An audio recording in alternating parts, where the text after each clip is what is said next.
Hi everyone! This is Donna again and welcome back to my YouTube channel. Today, gagawa po tayo ng homemade sweet chili sauce. Ito po yung mga ingredients na kakailanganin natin. Kakailanganin po natin dito ng cornstarch, salt,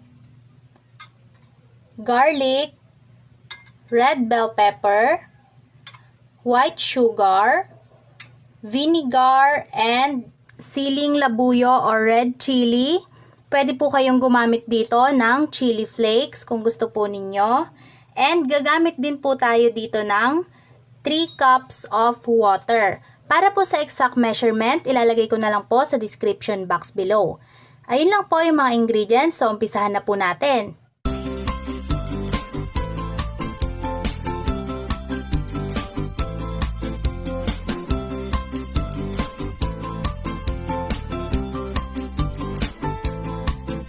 Gagamit po ako dito guys ng blender, pero kung hindi po available yung blender, pwede po kayong gumamit ng food processor, or kung wala naman po, pwedeng tadtadin nyo na lang siya ng maliliit. Tulad nito, yung ginawa ko, kung kaya po ninyo na mas maliliit pa dito, mas maganda po. Kung meron po kayong blender, kahit hindi nyo na siya tadtadin ng ganito kaliliit, pwedeng tanggalin nyo na lang po yung buto ng inyong bell pepper and then diretso na natin ilagay dito sa ating blender.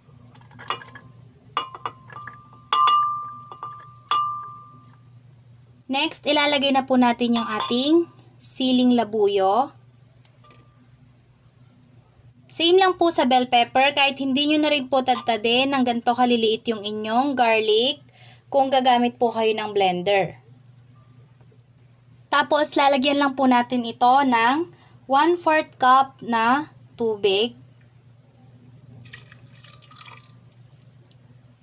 Saka po natin ito i-blend. Huwag po ninyo siyang i-overblend. So, dapat po may buo-buo pa rin na makikita.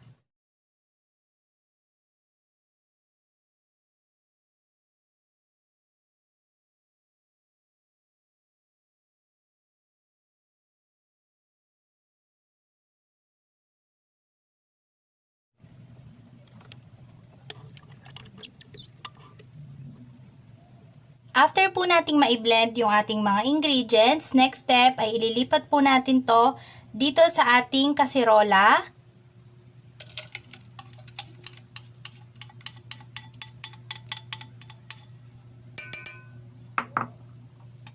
Tapos ay isasama na rin po natin dito yung ating 3 cups of water.